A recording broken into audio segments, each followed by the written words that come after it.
Yes, people, Ricky here from Behind the Bars TV. Hope everyone's fit and well. A massive thanks to all my subscribers for your continuing support. But in this episode, I'm going to talk about the IPP sentence. So the IPP sentence was brought out in 2005 and it was meant to be used for the most serious offenders. They were only supposed to give out around about 900 to 1,000 IPPs. And they ended up giving out, I think it was around about 8,500. So the IPP sentence, when it was brought out, it was given out to too many people. The judges got trigger happy with them and just give them to whoever they wanted to. And like I say, they were given out to over 8,500 people. Some of the people that received the IPP were 17-year-old kids. You're still a kid at 17-year-old, 16, 17-year-old. And some of them, I know one lad over from Newcastle, he robbed a mobile phone, I think it was. I'll get the true facts and put a bigger video up later on about other people serving IPPs. But just for instance, there's one or two people, 17-year-olds that I know, pinched a bike. One pinched a bike, another one robbed a mobile phone. When they were 17-year-old, they got given IPP. 17 years later, they're still in prison, suffering, and they can't be released. And the reason why they can't be released is because they're suffering with mental health. They've been in prison that long. They've been in prison longer than a lot of murderers. And they're trying to get released and they keep getting knocked back. They're getting knocked back because they've cut themselves up, because they can't handle the prison no more. They keep getting knockbacks. So for their release, and they're trying to get out of it, they've tried to kill themselves. They're cutting themselves, big gashes in the necks, cutting their arms. So when they come up for parole the next time, the reason why they've been knocked back is because they've been using violence. And who have they been using violence on?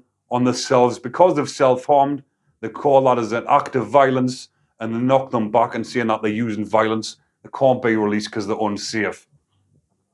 So why can't you put them into a hospital or give them help instead of leaving them in a cell 23 hours a day? It's not working.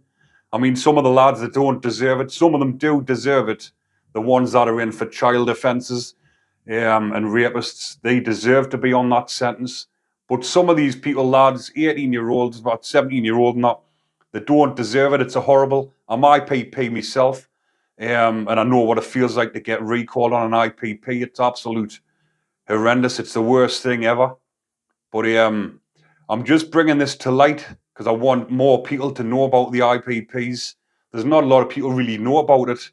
And the IPP stands for imprisonment, indefinite imprisonment for public protection.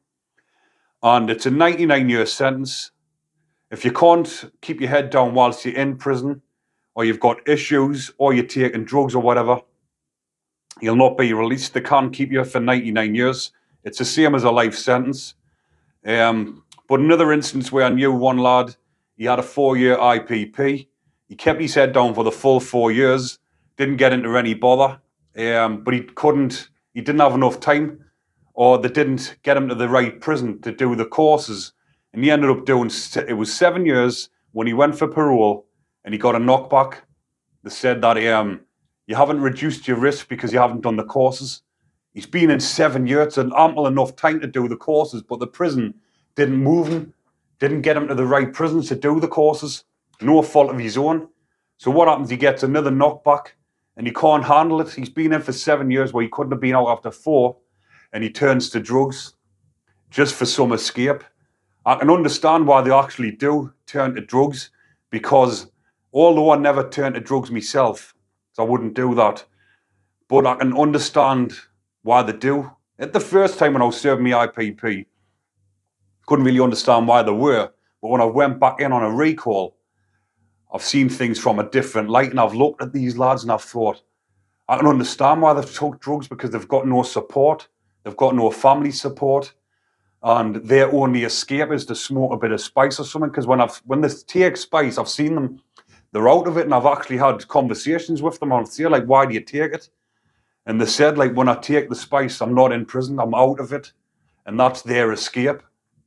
So what happens when you come up for parole again? They've had a piss test, they've had a drug test, and it's come back positive for drugs. spice or subbies or whatever, and then they get a knockback. So they're getting an 18-month knockback saying you're not suitable for release because you haven't reduced your risk because you're taking drugs. But they're taking drugs because they can't get released. That is their release. Give the fuckers some help, man. They're not getting any help at all. This IPP needs to be abolished, resentenced. In fact, actually, I've just said something there. It needs to be abolished. It was abolished. It got abolished in 2012, some 10 years ago. But all these people that are still serving the IPP sentence, like myself, are still serving it. They abolished this sentence. I've got the IPP fact sheet up on my computer here. And it tells you everything about the IPPs, why it's not working. This is actually a government website saying why the IPPs aren't working, why they were abolished. But yet we're still stuck with them. If they've went and said this IPP has been abolished because it has been deemed inhumane, then why the fuck 10 years later are we still serving it? There is something happening where they're trying to re-sentence everybody, or it's been up in front of the MPs and everybody. Dominic Raab has been answering questions on it, but they just don't want to budge on it because they don't want to be the ones responsible for saying release them. They're not going to get released. They're going to get re-sentenced. Everyone re-sentenced individually.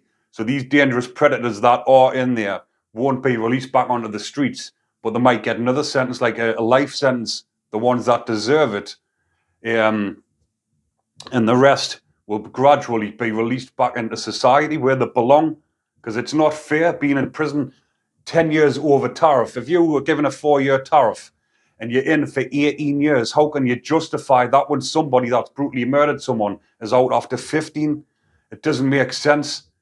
And most of them, the majority of the people that were given them, were people like myself. I was 20-year-old when I committed my offence, got my IPP at 21. A lot of the people are under the age of 20, where you haven't matured properly at that age. You're still young and daft, but you deserve a second chance. You don't deserve to be brandished with this sentence and left to rot in prison. It's not fucking fair. But there is a lot of people trying to fight for us. There's a group called Ungrip. I think that one's by Shirley Donna Mooney. These are brilliant people that have come forward, because Shirley's son is IPP, and Donna Mooney's brother committed suicide whilst in prison serving IPP. And these two individuals are fighting really, really hard. They're going up in front of the courts and everything. They're bringing this to the attention, and they're doing loads of things for us. So a massive hats off to you two ladies for doing what you're doing. Like I say, really, really applaud what you're doing for us, fighting for us. But what I'm also doing is I'm jotting things down on paper at the minute, because I am wanting to make a documentary on these IPPs. I want to do like a feature-length documentary talking about the IPPs. I'm going to be interviewing the families of people serving IPP. I'm going to be interviewing the families of IPPs. I'm going to hopefully, I'll get in touch with Shirley and Donna Mooney, and we'll try and get yous on as well. I'm going to get in touch with a lot of people and bring together a documentary just to show the injustice of this IPP. I know some of you idiots that watch some of the videos, I don't even know why you watch the videos, me prison stories and stuff, because you comment saying you deserve it, you deserve to be in prison. I'm sick of hearing these prison story shit. Well, if you're sick of hearing it, don't listen to it. Simple as, you know what I mean? There's people out there that care about the people still stuck in prison on IPPs. But if there is any of you watching this who is actually IPP and you're out of prison now, or you want to feature in the documentary, or you know someone that's a documentary maker that might want to get involved in this, please get in touch, because I don't want this just to be something that's just put together quick. I want to put a lot of effort into this and make a decent documentary about this. But yeah, I think I'll leave that one there for now. People have covered a lot of things, but like I say, get in touch if you're interested. But if you're enjoying the content, remember to like and subscribe. But I hope everyone's fitting well. Take care, people.